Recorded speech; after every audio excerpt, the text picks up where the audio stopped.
Luzon, Visayas, Mindanao at buong mundo. Ngayon ay Martes, September 12, 2023.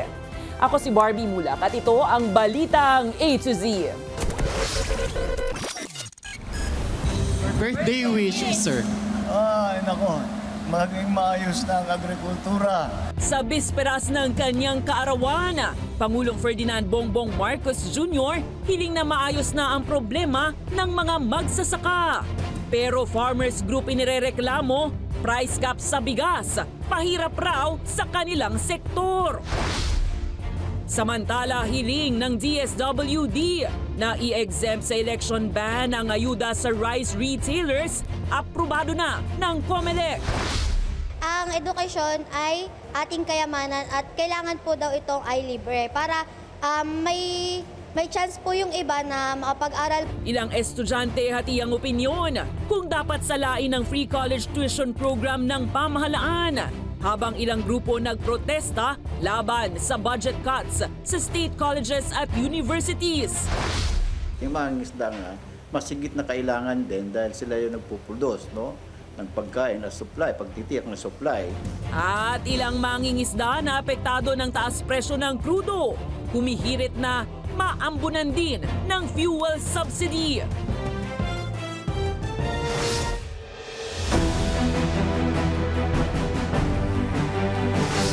Magandang gabi, pambungad sa ating newscast.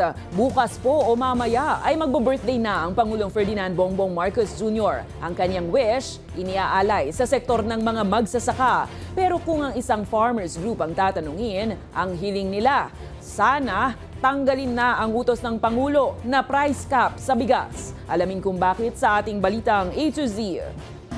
Ano? Birthday wish, sir. Ay, nako. Maging maayos na ang agrikultura. Maisaayos ang sektor ng agrikultura. Ito ang hiling ng Pangulong Ferdinand Bongbong Marcos Jr. sa kanyang ika-66 na kaarawan bukas, September 13. Biro pa ng Pangulo na siya ring umuupong hepe ng Agriculture Department. Sana ay umayos na rin ang lagay ng panahon sa bansa. Malaman na natin kung ano ba talaga ang weather, wet season ba o dry season, para naman matulungan natin yung mga farmer natin. Yun lamang naman ang aking panalangin pa rin hanggang ngayon. Isa sa mga pangunahing programa ngayon ng pamahalaan ang paglalagay ng price ceiling sa bigas. At isang linggo nang ipatupad ito sa mga pamilihan, ayon sa Pangulo, maayos naman ang implementasyon nito. Gayon din ang pamamahagi ng 15,000 pesos na ayuda sa mga apektadong retailer. We just had a meeting about that this morning, and so far the implementation and enforcement is going as well as we can expect. Nagkaroon naman ng effect na yung iba na ayaw magtinda muna ng kanilang bigas ay dahan-dahan lumalabas na dahil nakakasiguro sila na kahit papano meron silang matatanggap. Muli namang nagpahayag ng suporta ang Metro Manila Council at MMDA sa naturang programa. Una-una, ang ating consumers, syempre, ay naghahanap ng murang bigas. Pagdating naman po, syempre, sa mga rice retailers, ay meron silang konting lugi na naranasan. Ngunit sa tulong naman po ng national government at yung mga hakbang po ng LGU, ay naibsan naman po ito. Siguro po yung in terms of supply, ina-address naman po yan ng Department of Agriculture and DTI. On our end, dito po sa MMDA at ng mga Metro Manila Council, meron na rin po sila naman mga programa, meron nagbibigay ng financial din na tulong at meron din naman po na nagbabawas sa renta sa kanilang pampublikong markets. Sa kabila nito, nananawagan ang Federation of Free Farmers na tanggalin na ang naturang price cap sa bigas. Ayon sa grupo, hindi ito epektibo sa pagpapababa ng presyo ng bigas sa pamilihan. Katunayan, lugi pa nga raw rito ang mga magsasaka dahil nagsanhi ito ng pagbagsak sa presyo ng palay. Mula sa 23 hanggang 20 pesos kada kilo, abot na raw ito sa 17 pesos na lang. Naglagay sila ng price ceiling, nalugi yung mga retailer, gumastos ang gobyerno para ayudahan sila. Nalugi ang mga magsasaka, bumagsak ang presyo ng palay, wala naman nahuling hoarder o profiteer. No? At sa palagay namin, overall, hindi rin naman bumaba ang presyo ng bigas. Kaugnay niyan, aprobado na ng Commission on Elections ang hiling ng Department of Social Welfare and Development na exemption sa COMELEC spending ban para sa pamamahagi ng cash assistance sa mga rice retailer na apektado ng price cap sa bigas. Ayon kay COMELEC spokesperson John Rex Taudianco, pinapayagan naman anya ng komisyon ang ganitong request ng TSWT dahil sa Resolution 10944 o Economic Relief Subsidy. Sa schedule ng COMELEC, simula September 15 hanggang October 30, 2023, ay pinagbabawal ang disbursement of public funds or social services ng national, regional, provincial, local government units at GOCC para yan sa nalalapit na barangay at sangguniang kabataan elections. Ang recommendation po ng COMELEC Law Department ay nagawa kahapon at ang approval ni Chairman Garcia ay na-secure po kanina. Ang request po ng DSWD ay noong September 6 po na i-file. Aprobado at pirmado na ni Pangulong Ferdinand Bongbong Marcos Jr. ang pagpapalawig pa ng 2 taon sa moratorium sa pagbabayad ng utang ng mga kwalipikadong magsasaka. Paliwanag ni PBBM, hindi kasi naisama sa sakop ng implementing rules and regulations ang ilang agrarian reform beneficiaries, maging sa moratorium ng nauna ng executive order. Sa ilalim nito, sasagutin na ng gobyerno ang utang at interes na hindi nababayaran noon ng agrarian reform beneficiaries. Magiging epektibo ang batas simula bukas hanggang sa September 2025. It is only fitting that we recognize you as pillars of this crucial sector whose impact creates positive ripples of transformation within our communities that reverberate not only for us here in the present but across future generations. This government will continue to strive to empower farmers. Pagrerepaso sa free college tuition for all, posibleng pagkakatanggal ng PLM sa scholarship program ng CHED at mababang pondo para sa kalidad na edukasyon. Ilan lang yan sa patong-patong na issue na kinakaharap ngayon ng college students at educators sa bansa. Ang buong detalye sa balitang A to Z ni Kim Salinas. Matinding pakikipagsapalaran ng binuno ng mga stakeholders bago naisabatas ang Republic Act 10931 o the Universal Access to Quality Tertiary Education Act. Ang problema, nais repasuhin ni Finance Secretary Benjamin Diokno ang programa ng libreng pag-aaral sa state universities and colleges dahil sa tumataas na dropout rate. Ayon sa kalihim, kailangan anyang sulitin ang paglalaan ng pondo ng gobyerno na inilaan dito sa libreng edukasyon. Bagay na agad tinutulan ng ilang college student na direktang apektado. May mga estudyante pa rin po na walang kakayahan na magbayad ng tuition, kaya nga po sila pumunta sa public university. Ang edukasyon ay ating kayamanan at kailangan po daw itong ay libre para may chance po yung iba na makapag-aral po. Pero para naman kay Ella, pabor siya na piliin na lamang ang bibigyan ng libreng matrikula at itoon iyon sa pinakanangangailangan. Pipiliin na lang po yung deserving lang talagang pumasok sa State University. Kasi kung may kaya naman po silang magbayad, edi magbayad na lang po sila. Una na ring dinipensahan ng Commission on Higher Education ang free college tuition ng pamahalaan. Ganito rin ang pananaw ng University President ng pamantasan ng lungsod ng Marikina. Agenda natin in terms of universal access, mako-forfeit natin if we do the screening strictly yung based dun sa ini-imply ni Secretary Diokno. Malaking tulong kasi anya ang libreng edukasyon sa kolehiyo na daan para sa matagumpay na kinabukasan ng bawat estudyante. Pag nakatapos ang estudyante, makatulong sa pamilya.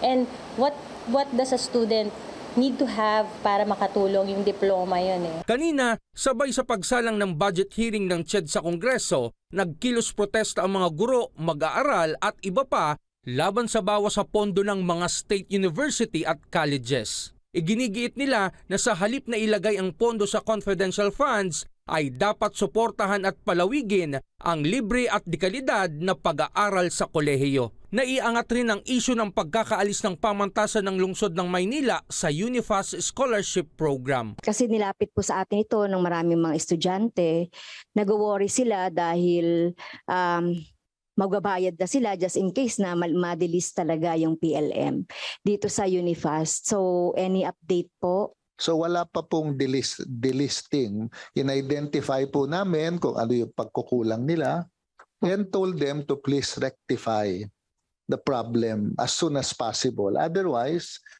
they will be delisted eventually. Sa ngayon, nakabinbin pa ang issue ng scholarship program ng mga estudyante ng PLM. Para sa Balitang A to Z, Kim Salinas. Itinatanggi ng Department of Education ang umano'y pagtatangkang baguhin ng kasaysayan. Kasunod yan ng rekomendasyon na baguhin sa curriculum ang paggamit ng terminolohiyang diktadurang Marcos. Una na ang binatikos sa isang DepEd memorandum na nagrerekomendang tawagin na lang diktadura ang kabanata ng martial law dictatorship ni Marcos Sr. Pero ayon kay DepEd Bureau of Curriculum Development Director Jocelyn Andaya, layunin lamang ng naturang memo na maisaayos at matutukan ng pangyayari at hindi sa mga politiko. Nilinaw pa ng ahensya na hindi ito revisionism at papayagan pa rin ang mga guro na banggitin ang diktadurang Marcos. Ituturo pa rin daw ang deklarasyon ng batas militar, implementasyon ng diktadura at tagong yaman. Gayon din ang pagbagsak ng ekonomiya, paglabag sa karapatang pantao, pagpatay kay dating Senator Ninoy Aquino at iba pa. Dagdag nito, walang nag-utos sa kanila na gawin ng planong pagbabago at wala rin daw kinalaman si Vice President at Education Secretary Sara Duterte rito. Sa kabila nito, naniniwala naman si martial law victim and former Commission on Human Rights Chairperson Eta Rosales na oras na mabago ang salitang diktador ay tila itinatago na ang katotohanan sa nangyari sa madugong martial law. It would be incumbent upon academics in particular to come out and tell the truth about evidence and deny the violations that are being committed right now. These are distortions of truth. Why are you removing the name Marcos? Do not remove the name Marcos.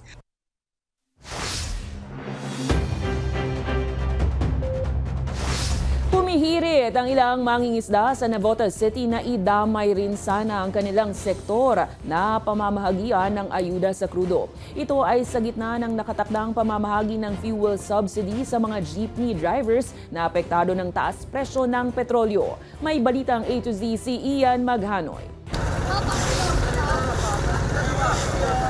Nakadepende sa lagay ng panahon at laki ng mga alon sa dagat kung may maiuuwing huling mga lamang dagat si Joseph bilang mangingisda ng 4 na dekada sa Navotas City. Ay, nasa ano lang po kami, nasa 400 lang ganyan, 300, di ba pare-parehas eh. Ay, minsan man wala. Ganyan po ang buhay na magdaragat eh. Kung minsan wala, kung minsan meron, ganoon lang. Kaya bukod sa pangingisda, kailangan ni Joseph sumideline tuwing weekend para maitawid lang ang pangangailangan. Construction, ganyan. Minsan mga iba nagtatricycle. Kung ano yung mga pagkakitaan na pwedeng pangaliwa pagka mahina sa dagat. Kabilang si Joseph sa mahigit 2 milyong mangingisda sa Kapuluan na umaasa ang makakatanggap ng fuel subsidy para sa kanilang bangkang panghanap buhay, lalo na sa harap ng pagtaas ng presyo ng mga bilihin at krudo. Napakahalaga ho nun. Malaking bagay yun, may tutulong sa amin yun. Yung ayuda na pagkakalob ng gobyerno. Sana po mabigyan kami. Ayon sa grupong Pamalakaya, nasa 6,000 pesos ang nagagastos sa petrolyong pangkarga sa bawat bangka kada 2 linggo. Kaya't hirit ng grupo, mabigyan rin sana sila ng subsidiya sa krudo, gaya ng mga jeepney driver na mabibigyan ng ayuda ng gobyerno. Yung mga isda nga, masigit na kailangan din dahil sila yung nagpuproduce, no? Ng pagkain at supply, pagtitiyak ng supply. Paglilinaw naman ng Department of Agriculture, tuloy-tuloy naman ang pamamahagi ng buwanang 3,000 pesos na ayuda sa gasolina para sa mga mangingisda at magmamais na sinimulan noong nakaraang taon sa ilalim ng fuel subsidy program ng ahensya. Meron lang siyang criteria, no? Yung criteria, of course, dapat yung farmer natin o yung fisher folks natin may ginagamit na makinarya na nagagamit ng krudo para yun ang paggagamitan ng fuel subsidy. Kaiba pa raw ito sa Fisher's Production Subsidy Bill na layong magbigay ng 15,000 pesos na buwanang ayuda sa mga mangingisdang may makinaryang ginagamitan ng krudo. Pero ang nakabingbing panukalang batas na ito sa Kamara, sapat nga ba? Ayon sa Pamalakaya, last year pa natin yung pinail, no? Pero hanggang ngayon mukhang hindi umuusad Kasi wala naman kaming natatanggap na public hearing man lang.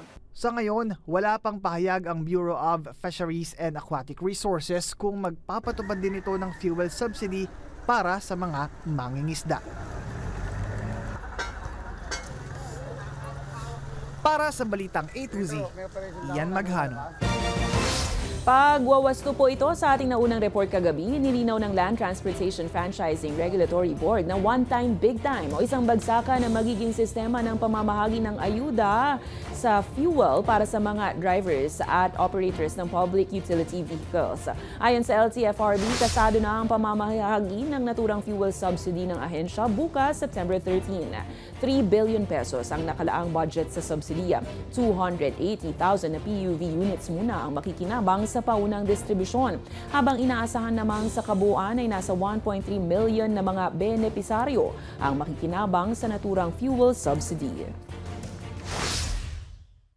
One time po itong bibigay, may yung corresponding amount na ibinibigay sa kanila. So sa ngayon po, ngayong araw ay naibigay na po sa LTFRB yung fund. Nagsimula na ang Manila Electric Company sa pagsasaayos ng mga sala-salabat na linya at poste ng kuryente. Unang umarangkada ang kanilang Urban Blight Campaign sa Binondo, Maynila na layuning maiwasan ng anumang aksidente. Inamin din ni Meralco spokesperson Joe Zaldariaga na mayroon silang kapabayaan sa pagbagsak ng mga poste ng kuryente sa Maynila, kung kaya at papaigtingin nila ang kampanya upang maayos ang kanilang pasilidad. Paliwanag naman ng Meralco, hanggang 9 na kable lamang dapat ang nakakabit sa poste. Ang problema, marami ng telco at cable operators ang nakikikabit sa kanila. Kaya naman, oobligay na ng Manila Local Government na kumuha ng permit ang mga kumpanya na magkakabit ng kable sa mga poste upang malimitahan ito. Magbababa kami ng memo ngayon sa mga barangay na kailangan hanapan nila ng permit kung sino yung nag-install. So kailangan may permit galing sa City of Manila. Safety of the community, safety of the people living in the community, at of course yung ating mandato na siguraduhin natin maayos lahat ng facilities namin.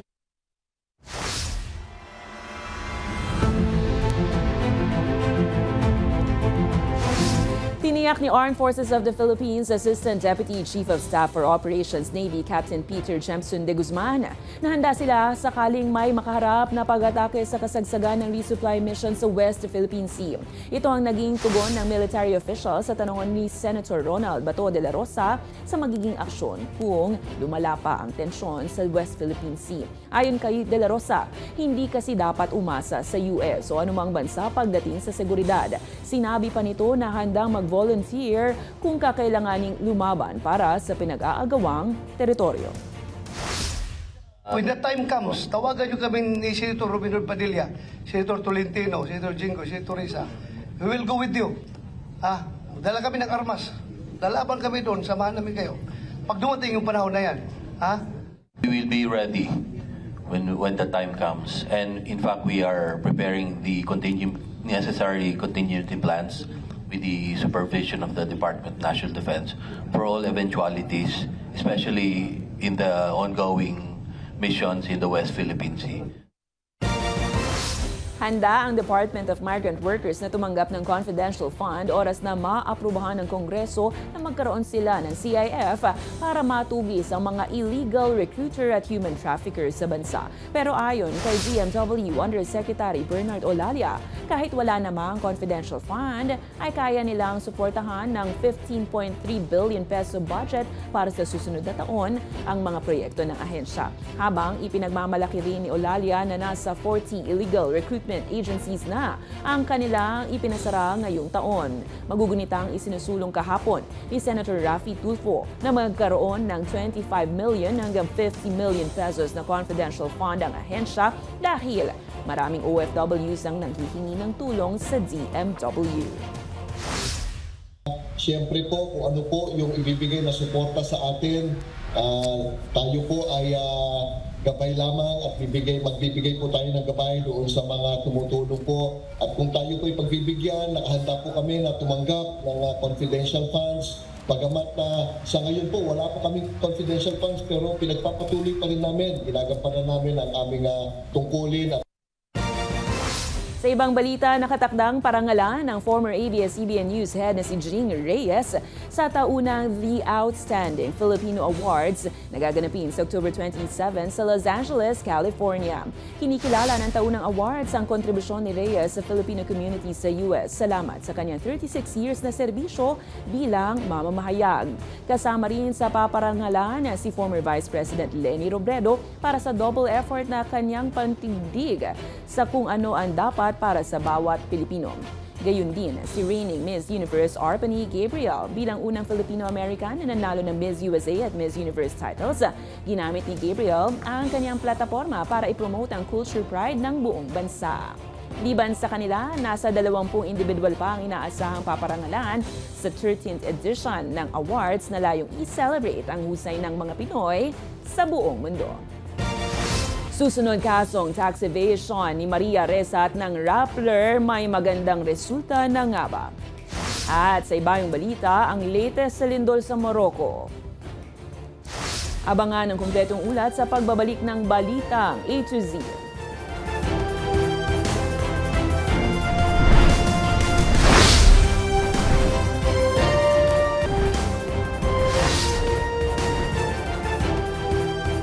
Inabsuelto na ng Pasig City Court si Nobel laureate Maria Ressa at ang Rappler Holdings Incorporated sa kasong tax evasion. Dahil dito, acquitted na si Ressa at ang Rappler mula sa 5 tax evasion charges na kinaharap sa ilalim ng Administrasyong Duterte. November 2018 nang akusahan ng pamahalaan si Ressa sa bigong pagdeklara ng impormasyon ng sales receipts mula sa kanilang issuance at sale of Philippine Depository Receipt na nagkakahalaga ng 2.45 million pesos. Itinuturing naman ni Ressa ang desisyon bilang magandang senyales para sa ekonomiya ng bansa. Because the tax evasion charges threatened the way of doing business in the Philippines. And this is a cornerstone of the Marcos administration to bring the economy back up and to bring international investors in. We've gone through some of the darkest times. We're not out of the woods yet. Both journalism and democracy is under attack globally. Nagbitiw na sa pwesto bilang Special Advisor for Non-Communicable Diseases ng Department of Health si Dr. Tony Lechon.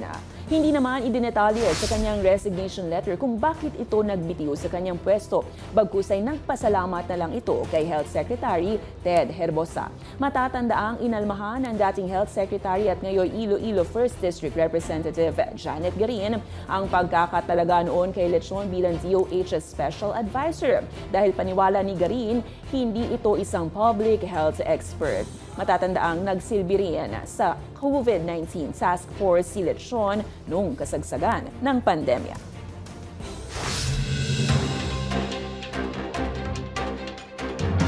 Naaalarma ang Maritime Industry Authority sa pagdami ng naitatalang maritime accident mula 2018 hanggang 2022. Base sa ulat ng Marina, umabot na sa 782 ang bilang ng maritime accident sa nakalipas na 5 taon. Samantala, nagbigay naman ng 250 million pesos worth ng training facility ang US sa Philippine Coast Guard para mas mapahusay ang kakayahan nitong protektahan ang karagatan ng bansa. Muli namang pinagtibay ni US Ambassador Mary Kay Carlson ang commitment sa pagsuporta sa soberanya ng Pilipinas.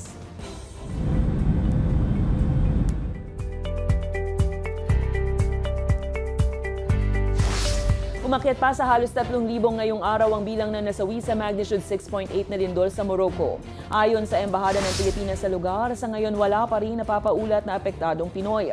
Nasa 2,500 ang sugatan habang nailibing na ang 2,800 sa mga nasawi base sa Islamic practice.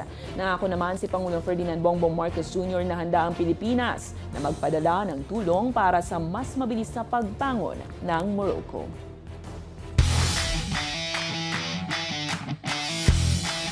Binigyang pugay ni Novak Djokovic ang yumaong basketball legend na si Kobe Bryant sa pagtanggap nito ng kanyang record 24th Grand Slam title. Sa Sa trophy presentation sa US Open, sinuot ni Djokovic ang isang t-shirt tampok sa harap ang larawan nila ni Kobe at sa likod naman ang number 24 na jersey number ng Los Angeles Lakers NBA icon. Ayon kay Djokovic, malaki ang inspirasyon ng kanyang yumaong kaibigan at masakit sa kanya ang naging pagpanaw nito. Nanaig ang galing ng 36-year-old Serbian player sa US men's singles kontra sa Russian player na si Daniil Medvedev sa score na 6-3, 7-6, 6-3. Sa kanyang pagkapanalo ng 24 Grand Slam singles title, nakuha rin ni Djokovic ang karangalang maituring bilang pinakamahusay na tenista sa kasaysayan ng naturang sport. Sa aming pagbabalik sa showbiz, ano nga ba ang laman ng sweet birthday message ni Angelica Panganiban sa fiancé na si Greg Homan? Manatiling nakatutok, kayo ay nanonood ng Balitang A to Z.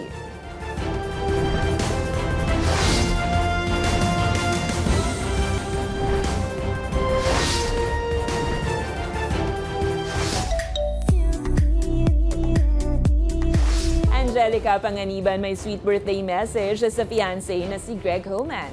At ama kabugerang si Maymay Andrata enjoy sa pamamasyal sa Milan. Ang detalye sa Balitang A to Z Showbiz ni Lane Garcia.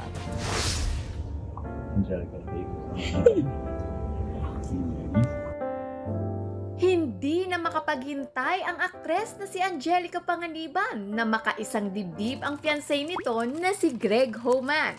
Sa kanyang birthday message para kay Greg, inilarawan ng aktres kung gaano niya kamahal ang kabiyak at gusto nang gawing official ang kanilang pagsasama. Ibinahagi rin ni Angge sa Instagram ang cute bonding moments nila ng kanyang fiancé kasama ang kanilang anak na si Baby Bean habang nanunood ng football games sa New South Wales, Australia. Setyembre nakaraang taon nang biniyayaan si Angge at Greg ng baby girl na si Baby Bean. Habang kamakailan lang ay inanunsyo na ng couple ang kanilang planong pagpapakasal sa susunod na taon.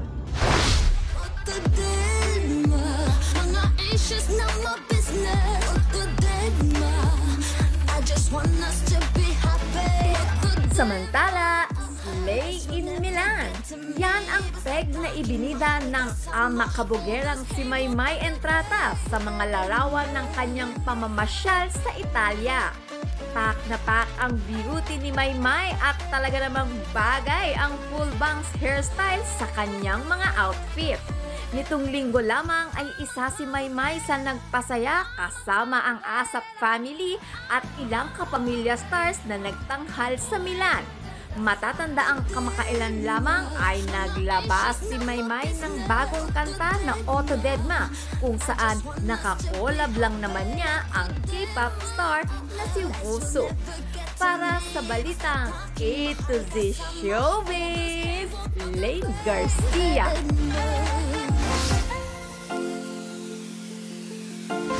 At sa ating balitang nakaka-good vibes, sino nga naman ang hindi may excite kapag wedding proposal na ang pag-uusapan? Ang iba, pipili pa ng espesyal na lugar para sa kanilang tinatawag na grand gesture. Pero sigurado na ba at pulido na ang lahat ng plano mo? Panoorin ito. Hi, Miguel! Hi, Miguel!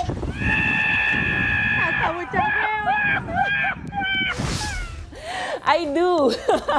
Kung kayo ay may kwentong kakaiba, kwento ng pag-ibig at story na inspirasyon at pag-asa, maaari niyo itong ibahagi. Sumali sa ating Facebook group na Balitang A to Z. Panoorin ang replay na ating programa at sundan ang ating social media pages. Hanapin ang Balitang A to Z. Ang ating pabaong quote of the night ay mula sa isang mamamahayag at nobelistang si Brian Brett. Ayon kay Brett, ang pagsasaka ay isang propesyon na pag-asa. At yan ang mga balita at impormasyon, mga kwentong may dalang inspirasyon na tinutukan ng Balitang A to Z. Ako si Barbie Mulak, maging maalam, makialam. Magandang gabi sa'yo, Pilipinas!